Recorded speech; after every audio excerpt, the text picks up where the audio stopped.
I only hope that we never lose sight of one thing, that it was all started by a mouse. Hello, everyone out there in podcast land. This is the Beyond the Mouse podcast, the Disney-themed podcast for NPR Community Voices and the Front Row Network. I am your host, Craig, and with me today I have my co-host, Brett Rutherford. Hello. And Vanessa Ferguson. Hello. First, we want to say that this is a truly special episode, and we are so grateful for you for checking this out.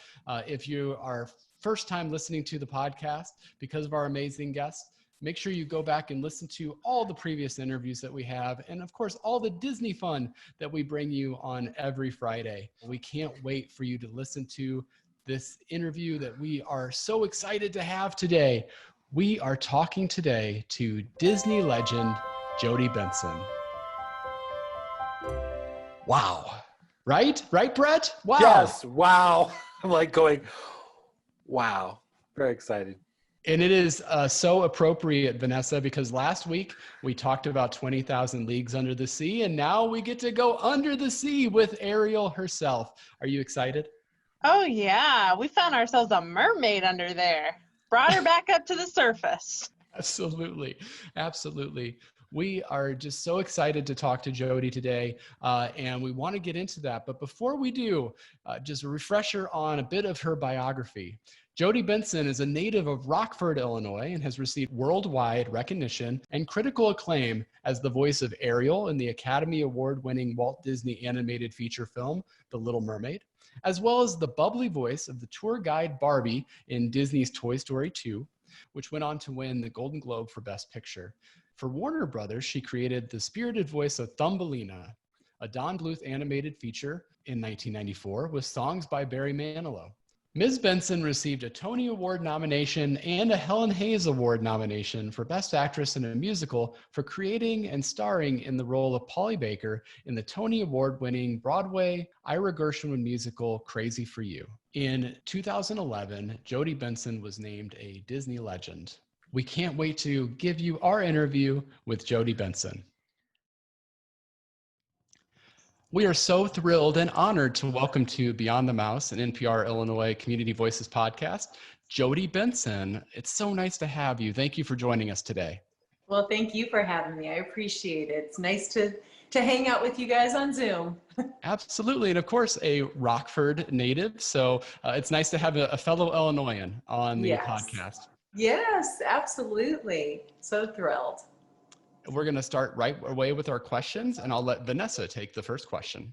All right, Well, Jodi, we've all watched Howard, and I'll try to ask this question without tearing up. And those for those who haven't watched it yet, that's the documentary about the life of Howard Ashman, and that's on Disney Plus. So in watching that, we found out so much about your early career story before your Little Mermaid experience and your experience with the musical Smile. That was great to learn about that. It's such a wonderful and poignant film, and we wanted to ask you, what was it like to revisit such an important part of your early career and talk also about working with Howard Ashman? Right. Well, the documentary is absolutely beautiful, really breathtaking, but it was very difficult to sit down and watch it. I tried the first time and I had to take a break and kind of wrap my mind around it, grab my husband, and then tried it another evening to sit down because we had a rough cut from Don Hahn. And he's like, I think it's really important for you to see this and see where I'm going with this film. And, you know, it's so exciting because I'm thrilled that people will get to know Howard, all parts of Howard, not just the genius, the creative, the talented, his work side, but his loving and kind, empathetic side. You know, he was a perfectionist as well as a genius. And so people sometimes interpreted him being a little bit rough around the edges or being a little bit controlling. And those aspects of him are so minuscule in comparison to his heart. And that's what I was most excited about the documentary, is that people would now be able to fall in love with Howard, not just for the talent and all of his amazing gifts, but to really get to know a piece of who he was as a person. And he was empathetic and he was very, very compassionate. Yeah, and I especially loved your interview on the D23 Inside Disney Celebrates Howard Ashman. It was just great to hear about your experiences and recording. So just wanted to give a shout out to all the listeners. Make sure you Yes. watch that because that was Yeah. really great as well. Yeah, well, it's just a wonderful season right now to be able to share the story of my experiences of working with Howard and knowing Howard and feeling so blessed and so privileged to be able to work with him not only on a Broadway show but as well as The Little Mermaid. So I feel very thankful that I've had those opportunities with him. And speaking of Broadway, we all know how talented you are as a stage Oh, actress thank as you. well. Absolutely. And so Brett has a question that he'd like to ask about some of your Broadway career. Well, in 1992, you were there, you know, but in 1992, you played Polly, in the Tony Award-winning Best Musical Crazy for You. You had Right. such an amazing cast with Harry Groener and Bruce Adler, Jane Connell, which I love, and who I Yes. love, and Beth Level, who I Yes. love too, and the Stroman choreography. Right. Wow, that's so exciting. What was your Crazy for You experience like? Oh my gosh, a dream come true. A dream come true from the very, very first day until my final show. I loved that job. I loved going to work every single day. I loved my cast, the experience, no matter what kind of mood you were in. I could go to the theater and know that we were just pouring joy out over to our audience. And there was something so magical about looking out into the audience, singing Someone to Watch Over Me and to sing But Not For Me and I Got Rhythm and Embraceable You, and watch people reach for a hand of a loved one. And it just gave them the opportunity of 2 hours and 45 minutes to sort of forget about their life and to just soak in this beautiful music, this hysterical show, and just kind of forget. And it was a privilege to get to be part of that production for that time period, and something that I will never probably ever experience again. It was my last Broadway show, and it was the way to make that transition, because I knew this was the icing on the cake. This was my childhood dream. I mean, to create a role in such a beautiful, beautiful musical that was way ahead of its time with Stroh's choreography, and to take that award, you know, to have the best musical award just doesn't get any better than that. So it was perfect. It was perfect in every way. It really was. Well, and your Tony nomination for Best Actress in a Musical. I mean, Oh, so that was, I mean, it was such a lovely, lovely gift to have a nomination. And I wasn't expecting a nomination, and of course never would have expected that. And of course knew that I wasn't going to win. But what I loved about it, it was just a lovely gesture of the committee saying, you know, we've recognized your hard work. And so I just savored that whole award season and enjoyed it, enjoyed the relationships, getting to know the other wonderful nominees. And it was really a magical time. That's so good. Well, you know, Faith Prince is Adelaide. Well, blast that Faith Prince and that Adelaide. Oh, no. We all knew Yeah. even before Well, our you know, shows opened. I don't, you know, it's just one of those things in New York that when the seasons begin and the shows start to open, I don't know what it is. They already kind of know what's going to happen. But we did not know that we would win Best Musical. But when we were placed in first position to open the Tony Awards, that's when we kind of went like, oh, I bet we have a shot at it, because they normally don't give the first opening position to a show that may not be recognized that night. But we thought they put us in that position to recognize Stroh, which we already knew hands down that she would win for Best Choreography. But we didn't have a clue that we would win Best Musical, and we went crazy. That was a really, really exciting night. And it's such a fun show. I mean, I had the opportunity to perform it here locally in Me Springfield too. at the Muni, and it's one of those shows that, that final number Yeah. of the first act is just, Yeah. it's so great and so Yeah. powerful, and it just fun, just escapism It's at the an best. amazing 8 minutes of sheer brilliance and a marathon to do 8 times a week. And I just, oh my gosh. Yeah. I Great got rhythm. memories. It's just spectacular. There'll never be another production number like that.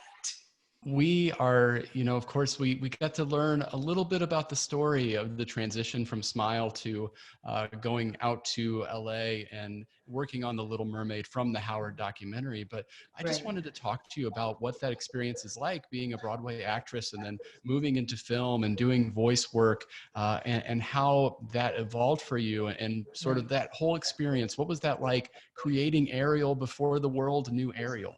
Right. Well, when I got the job, it was about a year later, and I actually forgot that I had auditioned for it because so much life had gone on during that time. And so my agent kind of paged me, and I was at 14th and Broadway with my roller quarters and my backpack, and called the payphone from my beeper, and she's like, "Oh, you got Ariel?" I'm like, "What? Who's that? What's that?" I totally forgot what it was that I had gotten, and then I started flying back and forth between New York and Los Angeles, and I was doing a Broadway show, actually with Sam Wright, who played Sebastian.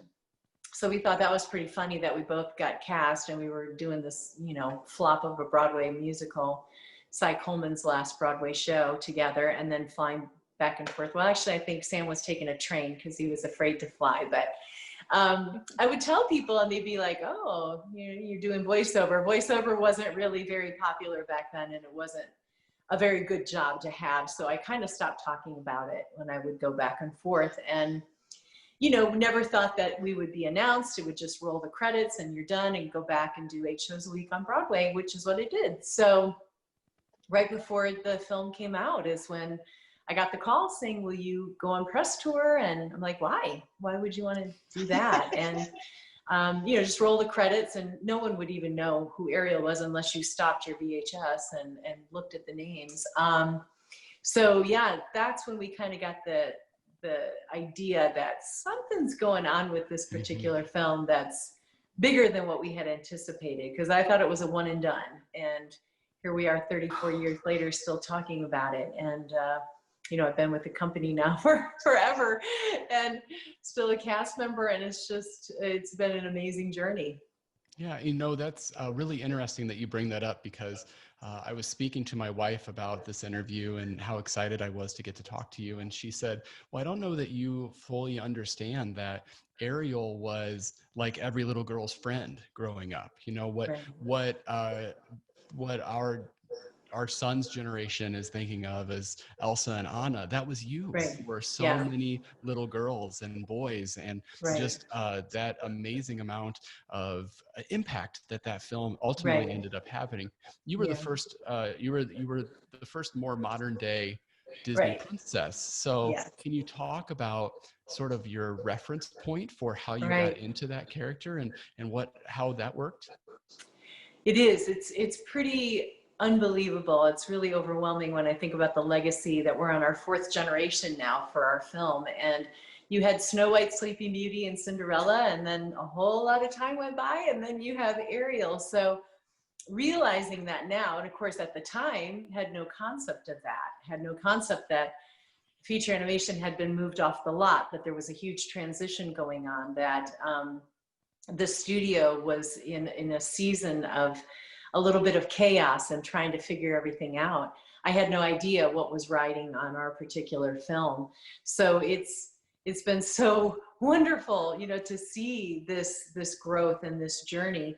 And I'm just grateful. I got to go along for the ride. And as far as how to develop Ariel, that's a simple question. It's Howard Ashman. I used his cassette of Part of Your World. His rendition of it is absolutely perfect.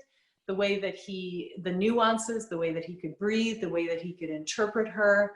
And, Ariel is Howard, ultimately. And I just was really good at copying him and doing what I was told. And I give him full credit. And Ron and John, as our directors, were awesome to step aside and had no ego whatsoever to let Howard be my sole director for my lines and my vocals and everything. You know, he was in the studio with me for everything. Everything has his stamp on it. And that's really, really, really beautiful. So I'm always thrilled. So I can't take any credit for Ariel. I just listened really well to my mentor and my director. Yeah, maybe you could take just a little bit of credit for that. I mean, no, not really. Okay. Part of, particularly part of your world, just, I mean, such an incredibly empowering and wonderful song. And you know, your voice monologue. is so beautiful with that. It's a beautiful story song, a beautiful monologue that happens to be put to pitch. And once Howard trained me to stop singing and over singing and projecting and making everything perfect like I was on stage doing a Broadway show, you know, I had to unlearn all of that stuff that I had just done with Smile and had to break that all down and start from scratch. And that was really hard, but you know, Howard was incredibly patient with me and constantly encouraging me that you can do this, you know, you can do it. Because I'd be like, I can't do this. I don't think I'm ever going to be able to kind of tone this all down. It's just too hard for me, you know, being on stage all my life. And he was like, you can do this, you know, we'll figure it out. We'll get it done together. So thankfully he knew. That's so great. And of course, you've had tremendous opportunities to be able to play Ariel several times. And Vanessa has a question about one of the more recent times. Right. Sure. Well, we were so thrilled as fans to get to see you reprise your role as Ariel in WreckIt Ralph Breaks the Internet. We were just, everyone was so excited. What was that experience like? Was it a challenge or, you know, what was it? It was 2 days of playing at the playground with Rich Moore and Clark Spencer, our director and our producer. I had so much fun in the studio with both of them. And Rich is a lot like Howard, so he was in the booth with me playing all the parts. And we got to do some ad-libbing together and take the concept and kind of run with it. But they were both brilliant geniuses and they had such great ideas. And it was so fun to take a different look at Ariel, keeping her integrity and the character and the essence of her, but putting her in sort of a different realm of interpretation, but still showing the respect, which I loved. It was very creative, a really great way to address this concept of having all of us together. And it was a lot of fun. We laughed a lot at work, yeah. And they were great too, because you know, between Ron and John and myself and Glenn Keane, my animator, we're the ones, and of course Alan, I mean, we're the ones that know Ariel better than anybody else. And so there's been changeovers of employees and cast members, of course. So I loved that Rich and Clark were so respectful of Ariel to say, listen, nobody knows her better than you. So if this doesn't sound like her, if this isn't something she would say, please let us know. And I really appreciated that freedom without insulting or being, you know, pompous or anything like that, or to say like, I know more than you. But I appreciated their casting aside their ego and just saying, you know, we really want to pay tribute to Ariel and make sure that she's on the right track. And I really appreciated that. Well, Yeah. I was in the audience at D23 Expo in 2017 when. Oh, for the surprise? Yes. So when you all came together, and it was a remarkable moment to introduce what actually was the most electric moment in the audience for that entire animation panel was the princess scene with Ralph Breaks the Internet. Yes, that we talked about. We had already experienced so much at D23, and then scene. Yeah, you should have. I mean, we were backstage because we hadn't seen the scene yet, so we're watching it behind the screen in reverse, you know, in a mirrored thing, and we're just howling because none of us had seen it. We'd all only been in the studios by ourselves and doing just our part. and we didn't even have the script. So you're only given your lines, you know, just obviously for copyright and safety and precautions and stuff. So we're all cracking up at each other because we had no idea what everybody else was doing in it. So we're back there just like hooting and hollering and having a great time because a lot of us had never met each other before. I'm really good friends with a few of the girls, but the rest of them, it was my first time to meet them. So to come one at a time, and to surprise the audience one after the other was so much fun. Because I was like, oh my gosh, wait till they know. They think it's just, I think I was the first You one. were the first one, yes. Okay, so they're probably thinking, oh, it's just, you know, it's old Jodi and that's great. Oh. But I knew that everybody was standing behind me in line. And so I thought, oh, they're going to flip out when they find out who's behind me. Of course, I can't say anything. So We did. We flipped, but that moment, the whole thing was, it was the highlight for me, and I think everyone, it was just the highlight of that whole panel. Awesome. So good, so good. Well, so that's one of your D23 experiences. You've had a couple of others. Yes. So in 2011, it was the Disney Legend Award. Oh, yeah. Well, that's important. So magical. That was... it was unbelievable. I got the call from Chris Montan, from his secretary, his assistant, and she had called and she's like, hold for Chris. And I'm like, oh. And in the meantime, Disney character voiceovers have been really cleaning house and making a lot of adjustments and changes. So when Chris calls, you know, you're like, okay, I'm being told that it's time to retire. And so that's totally fine. So I immediately took that. I was like, hey, Chris, I know why you're calling and it's great. And I've had a great ride, so don't worry about it. And yeah, no problem. And he's like, what are you talking about? And I said, well, you're, you know, letting me go. And that's fine. I've had a great run. And he's like, no, I was actually wondering if you would be our guest at the Disney Legends Awards. And I'm thinking, oh, so like to host or to introduce somebody. And he's like, no, to get a Legends Award. Well, I kind of like dropped the phone and then I picked the phone up and I'm like, I think I said like, I thought you had to be dead to get this or something like that. And I'm like, do you know something? Like, does that mean like I'm getting fired and I'm getting this award because I'm getting fired? I didn't really understand the whole concept. So he's like, no. And he goes, well, are you going to say yes? And I'm like, well, of course I'm going to say yes. I just don't really understand why I'm getting this award. So it was a complete shock. I still just kind of shake my head because there's so many people I work with at Disney that I need to give them this award, you know, literally. I mean, everybody that made it possible for me. So I still just kind of go, yeah, I really want to clone this and give it to like 20 people that have been part of the reason why I'm even here. And so when it came time, I think I was the last one of our group to do the acceptance speech. I had to go to the producer and the stage manager, and I had to tap her on the shoulder. And I'm like, listen, sweetie, I said, I know that it's like a 90-second whatever. I said, but it's not going to happen in 90 seconds. I have got to thank people. You know, and she looked at me and she's like, you've been here long enough. It's okay. You go ahead. And I said, well, I'm just going to apologize ahead because I wanted to say thank you to so many people that, you know, were the reason why I was standing up there on stage. So they were gracious to let me go a little bit longer than the time I was supposed to go. But I'm like, I've been here a long time and there's a lot of people I need to say thank you to. Yeah. Well, that's such a wonderful honor and honestly, so well deserved. Well, you're very kind, and that's very sweet of you. On behalf of everyone, thank you. It was a glorious day. It really was. It was a really, really special weekend.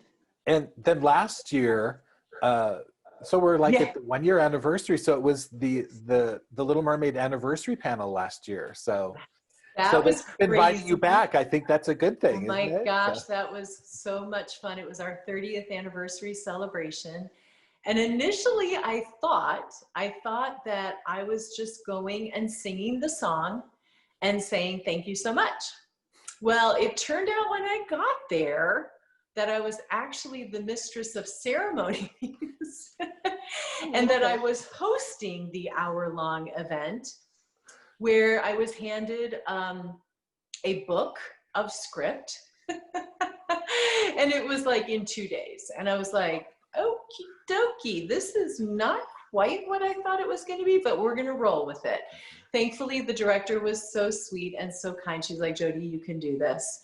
And I'm like, yeah, we're going to make this work. We're going to make this work. We're going to get rid of the script. We're going to just put some bullet points up on my little screen there that's going to give me little triggers, but you're just going to have to let me be me. You're just going to have to let me talk to the audience, and I can do that, you know, but if you're going to give me a book of a script and say, memorize it in 48 hours, that's not going to be real. I want this to be real, and I want this to be a celebration with the fans, that we can join in this celebration together. So we had a lot of fun with that. It was a little crazy, a little bit stressful, but ultimately we had a blast.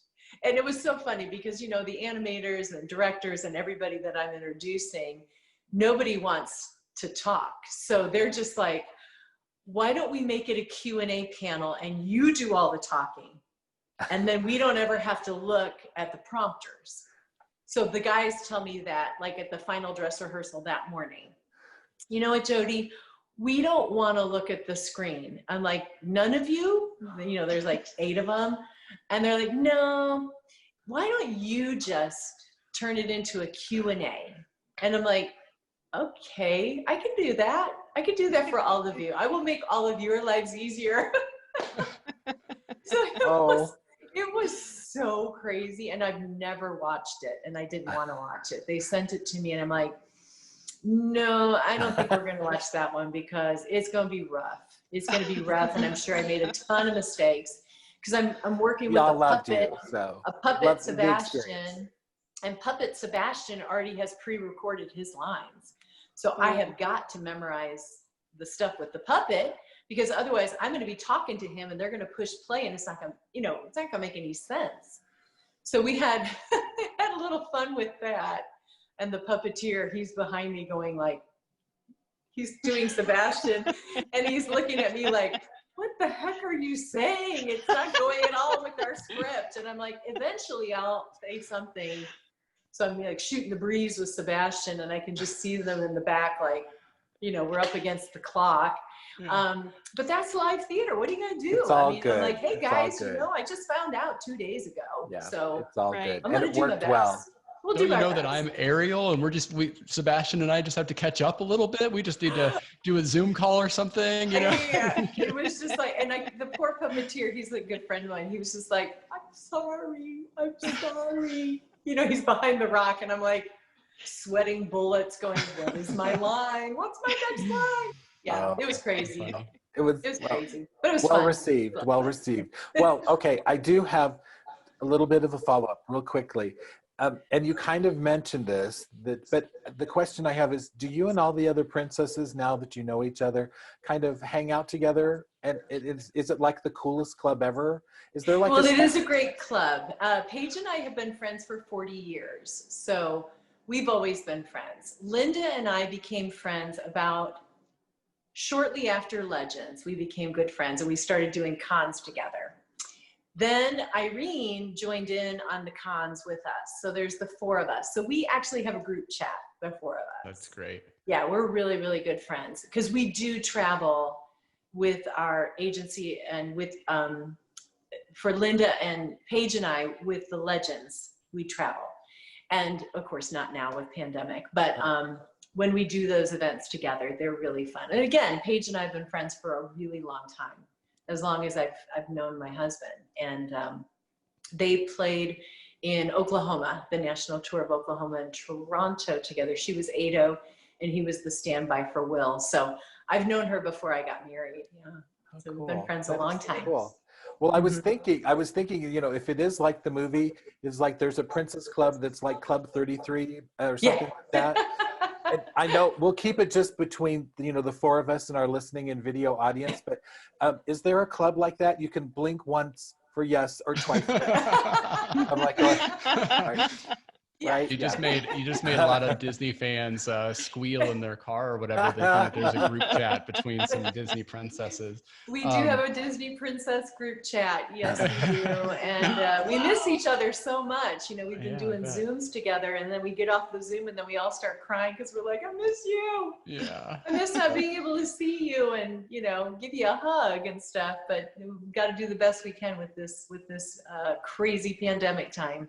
Absolutely. You've also had the opportunity to work with Pixar as Barbie. And so that's a different kind of role because you were kind of between you and Howard, you were developing Ariel and no one really knew who Ariel was. So many people have preconceived notions of Barbie and what Barbie is. So what's that like? Is it a different process to get in that headspace? It was pretty crazy. Pixar came looking for me. I did not audition. I just got a call through John Lasseter and through our director and with Les and everything, with Lee and Darla, our producers, and they just called and said, you know, we want you to be Barbie. And I'm like, why? And they're like, well, we heard Ariel, we love Ariel, we know that Barbie's inside there somewhere. I'm like, okay. Well, they didn't know. When I went to work the first day, there was a Mattel rep there. And because Mattel had been invited to be part of the original Toy Story, but they had turned that down. And then they gave permission for Barbie to be in 2 and 3, and then did not give permission for Barbie to have her speaking voice and be in 4 with the voice. For some reason, I don't really know. But anyway, so I go to work the first day and John Lasseter has a box of Barbies with Lee. And so we just kind of start playing with these Barbies and they have a script, but we're really just playing with it and figuring it out. And in the meantime, there's a Mattel rep there because she says to me, the reason why I'm here is because it's very, very important. It's the first time Barbie has ever had a voice in all these decades of this. And I said, well, actually, that is not the case. I said, because I think in whatever it was it 1990 or 89, 90, like right after Mermaid, I did a workout video for Barbie. There's a Barbie workout video on a VHS somewhere. I don't have it, but I've seen it. I've heard about it, and I recorded it. So I'm telling Mattel, no, actually, I did Barbie's first original voice on this workout video. Well, they didn't know it, and Pixar didn't know it, that I had already given Barbie a voice. So we kind of all thought that was, you know, pretty funny. So we just kind of played with these Barbie dolls in a box and kind of came up with what she would sound like and really made her vulnerable and authentic and real, and that she's very strong, has a strong personality. And we kind of wanted to work against what people thought Barbie would be like when you look at her. So it was definitely a collaboration between all of us. A successful collaboration. And in the outtakes, the Barbie flight attendant is a classic. So. And all that's ad-libbed. Oh, that's wow. all of That's us good. just kind of throwing things into the pot. You know, okay, ready, you know, take 2-2-2-5, go. And so just kind of played, and somebody would throw something out, I'd take it and I'd run with it for a while. And so we spent a lot of time laughing. I'd love to hear all the takes on that because we had a wide range. Vanessa, you had another role you wanted to discuss with her or ask her about. Well, in learning about your career, I just was shocked because I was such a huge fan of Thumbelina growing up, and I was like, oh my gosh, she was Thumbelina too. So I just wanted to ask, how was that experience different from Ariel? Very different. And again, I did not audition for that. Mermaid had just come out, and Don Bluth came looking for me, and I just was pretty blown away that I had gotten this role without, you know, an audition or anything. So the first day I walk in and there's Barry Manilow. Well, I had every Barry Manilow LP and I knew all of his songs. And I don't get starstruck very easily, but I was shaking. And he was at the piano. And he stood up and he's like, "Oh my gosh, Jodi, it's so nice to meet you. I loved your work on The Little Mermaid. I'm so excited to work." And I was just like, I could barely talk. And I'm like, "Yes, sir, I'm such a huge fan. I grew up with all of your albums." And I was such a nervous wreck singing with him at the piano. He kept calming my nerves down. "It's going to be fine. It's going to be fine." And people think that I had to have my voice altered for that electronically no, that's me. I made myself sound that small with that kind of a sound to match the size of her, the size of your thumb. And so it was very challenging. And, but I had a wonderful, wonderful friend, that John Pomeroy, who was an animator for Disney and then had moved over to Don Bluth, who stepped in because we were friends and stepped in as my director. And he was a wonderful director, very much like Howard, very hands-on, really getting me into that emotion. And we did get to record with the other cast members several times, which was really helpful because normally you're by yourself. And then of course, John played all the parts for me as well. But Thumbelina was great. Working with Barry Manilow was truly a dream come true. And oh man, yeah, I'll never forget that.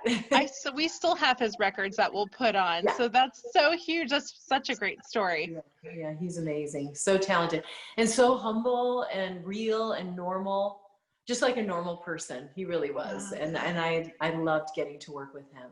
Yeah. That's wonderful. Brett, you had some kind of rapid fire Disney questions you wanted to ask. Okay. This is just for fun. Yeah, this is just for fun. Yeah. Okay. I'll try my best. Do I win a prize?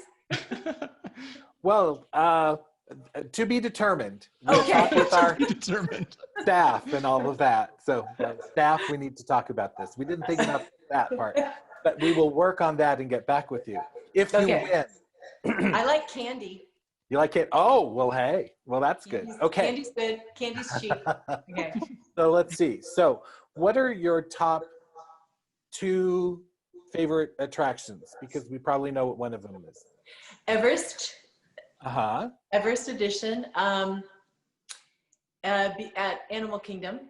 Yes. Roller coaster. Unbelievable. And then if I pick a non-roller coaster, it would be all the roller coasters, but definitely Expedition Everest is number 1 by far.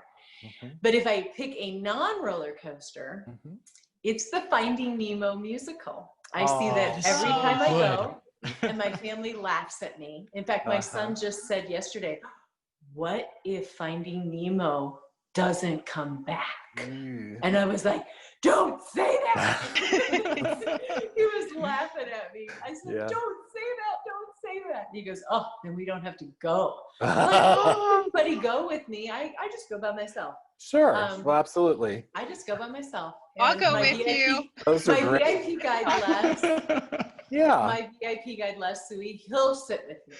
He'll sit with me, but nobody else in my family. My daughter will sit with me too. She'll sit with me every time I go. Well, she's musical theater major, so how cool! She loves that. Yeah.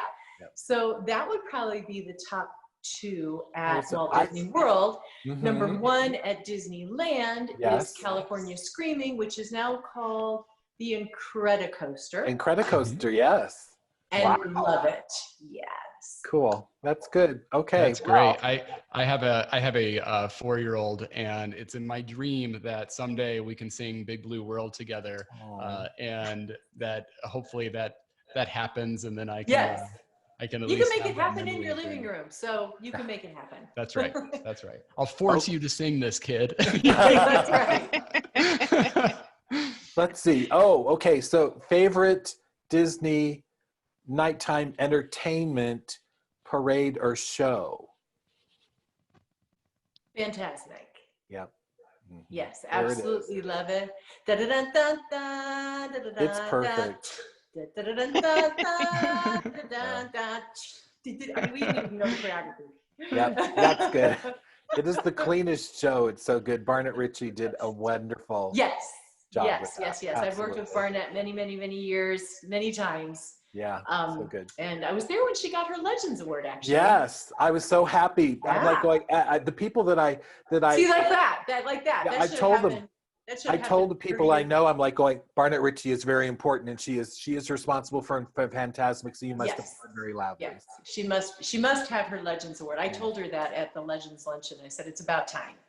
I'm going to give you mine. You should have had mine years and years ago. So let's see. The other two quick rapid fire questions. Favorite Disney films? Do you have a couple? I know of one, but you can even say it, or Well, of course, I love my films. No, there's that goes without saying. Obviously, Okay. love Little Mermaid, love Toy Story 2, love Toy Story 3. But I'm a huge fan of Cinderella. So I grew up with Cinderella. That's my girl. That's my era. So that's a very, very special film. And as far as other animated, I really enjoyed Frozen 1, the original Frozen. Very much so. Love that story. Yep. Absolutely. Love that music. Yes. Okay, this is it's a little bit controversial. We're not even going to talk about that here at Beyond the Mouse, but your favorite Disney park snacks? Churros. Ah, Oh, love That's a a good favorite. churro. Disneyland I in really particular? like the churro at on my way to Splash Mountain and Big Thunder. It's on the right-hand side, and it's a little cart, and then they give you the hot chocolate sauce to dip it in. So Yes. that's super perfect. yummy. That's our Okay. favorite snack. Well, you've survived the rapid fire questions. Good job with that. And we each have one more question to wrap up with you. And just so wonderful that you've given us so much time. But Vanessa, you had a final question for her. Yes. Well, you have had such a stellar career. Is there a moment that you aren't often asked about that you would like to share with us? Maybe even your cameo in Enchanted. Oh, yeah. Yeah, Enchanted was super fun. I kind of forget about that project, but it was super fun. Kevin Lima was one of our animators on Little Mermaid. And so he wanted to make these like little surprise show-ups of the princesses. So super creative. I didn't know what I was doing, never been in front of a camera like that before. Made a lot of mistakes, but he was so kind and so patient with me. And then they ended up bringing me back for another little scene with Patrick, which was really fun. And I had a great time working on that. I had never done anything like that before. So it was fun to try something new. And, but Enchanted was really, really a great time. I had a blast. That is so great. So you mentioned that the Little Mermaid turned 30 in 2019. Right. And you also spoke a little bit about how you weren't necessarily expecting it to have the impact that it did.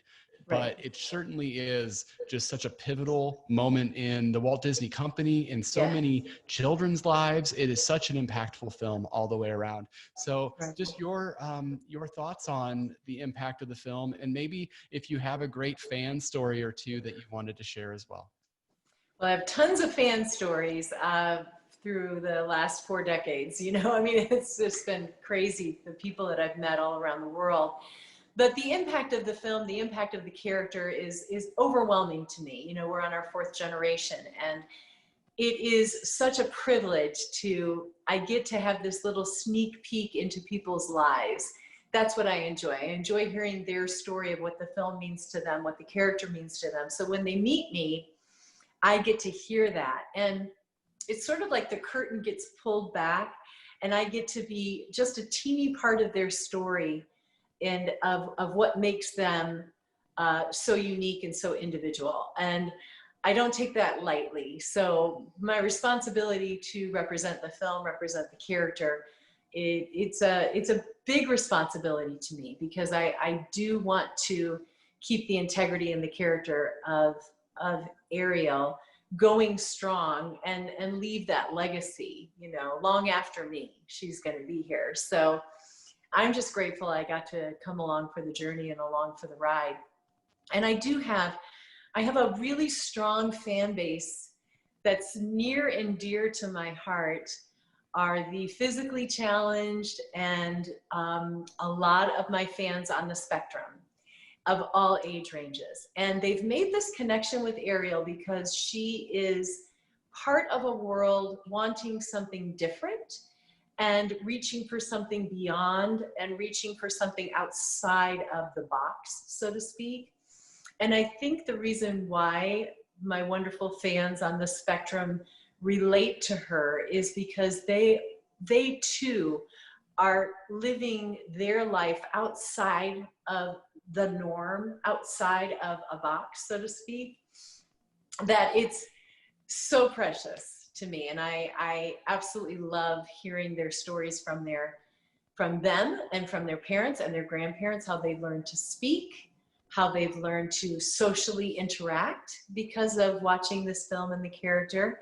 And then when they meet me, they make that instant correlation that I am Ariel, and it's really precious. It's just a really precious, I'm gonna use the word sacred, and the way I mean it is that it's humbling when I meet fans that are so intimately connected with Ariel developmentally, as far as their growth, their mental growth, their emotional growth, their physical growth, learning to walk and things like that. So it's a very precious moment when we make that connection.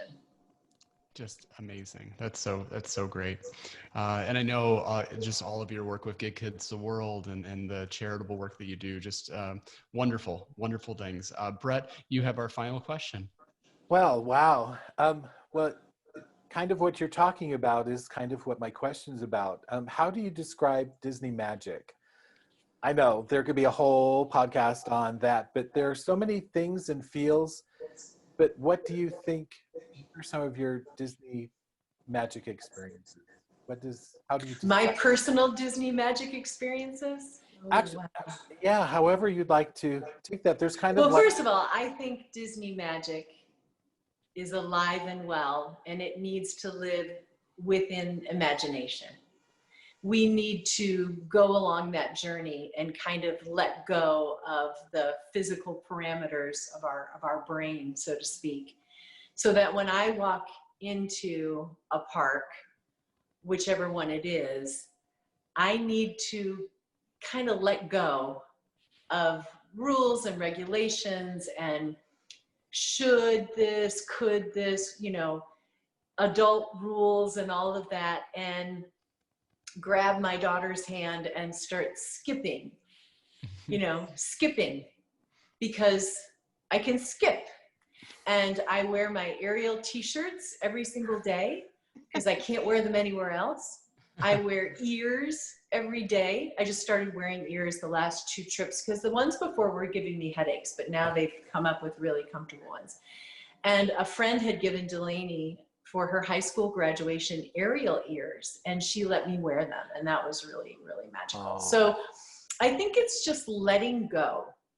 I think it's the chance that adults and kids alike get to let go of everything, the stress, the strain, the this, the that, and jump in wholeheartedly and not really worry about what anybody else is thinking or what they're looking at or how they look at me in my Ariel t-shirts at my age. People can make fun. I don't care. I don't really care what anybody thinks because I'm here and I'm jumping in and I'm going along for the ride. And the time that I saw Disney magic was watching it.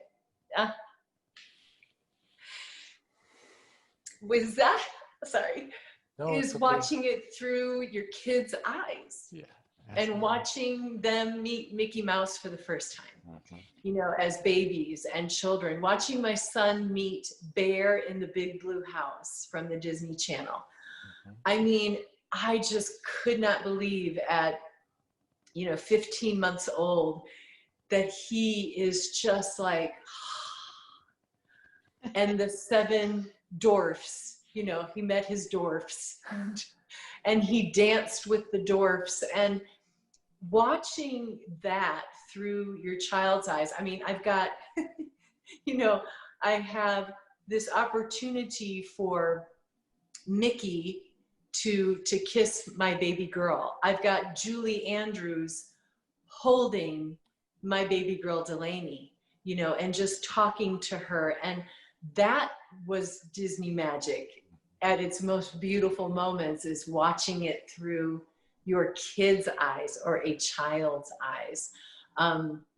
My niece unfortunately passed away from pediatric cancer. Smiley for Kylie, and she was turning 13.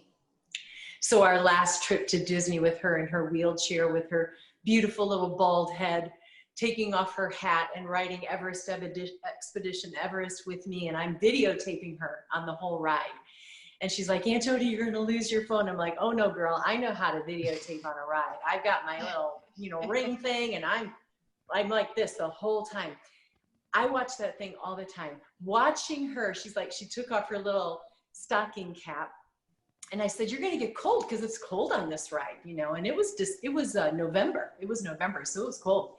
And she's like, no, I love doing this ride, and I want to take it off because I want to feel the wind rush on my bald head. And I was like, yeah, girl, that's my girl. So, I mean, I'm videotaping her screaming at the top of her lungs with her hands up in the dark, up and down, all around. And we finished the ride, and she's just like, you know, that's Disney magic. And the only way you're going to be able to experience that is you have to let everything else go. You got to jump in. You can't stop and sit there and go, oh, this is just an amusement park. This is just a ride. This is just an attraction. That's just somebody in a costume.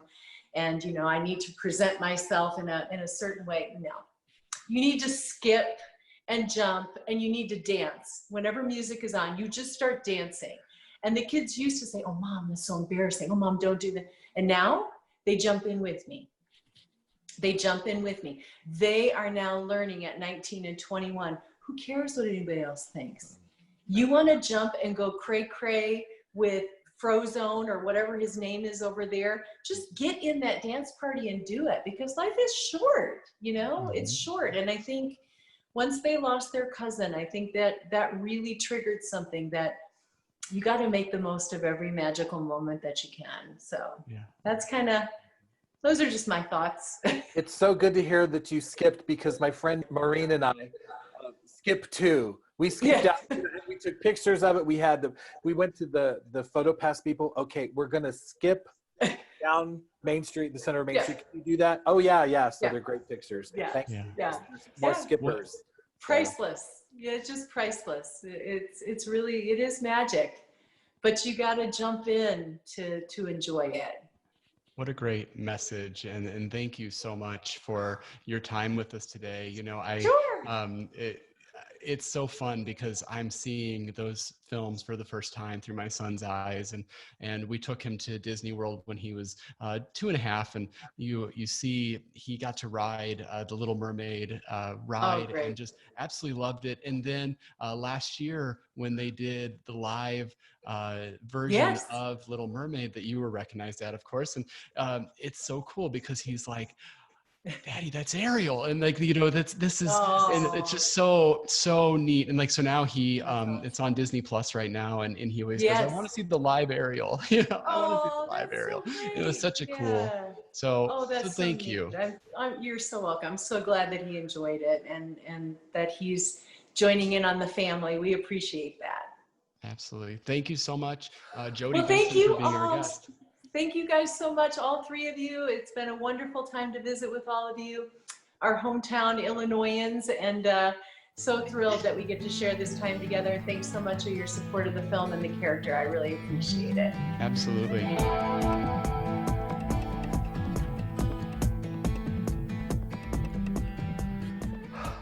What a truly fantastic and marvelous and genuine and heartwarming person we just got the opportunity to speak with. It was just absolutely incredible to get a chance to chat with Jodi Benson. She is so magnanimous. She's so great. I have so many words that I could use to describe her. She's just such a genuine, wonderful person. Brett, help me here. Talk to me about our interview with Jodi Benson and your thoughts? I don't know. It's just for a second, it was like Ursula stole your voice. Anyway, I'm just kidding. Anyway, no, there are no words. Really, simply, she is so humble and kind and so gracious to give us so much of her time today. And Craig, you wanted a princess and we got you one. So happy. I'm just so kind. It was so kind. So Jodi, if you're listening, thank you. Yeah, just thank you. It has been kind of a goal of mine to be able to talk to Disney princess, and we talked to the person that had a chance to establish what the modern day Disney princess was and is, and what that means to so many different people. And she shared so many insights into the creative process of a lot of her different roles, but in particular Ariel, and just so wonderful. Vanessa, thoughts? Oh, wow. She is humble, kind, a true Disney fan. You really get that sense about her that she is just like one of us. And she made me cry. I was in tears with her stories because they were just so sweet and special and touching. And she's just wonderful. Just what a wonderful experience. She's exactly what you hope a Disney princess to be. Exactly. You have no idea going into an interview the type of person you're going to be speaking to, because we see these people in their public personas and their public life.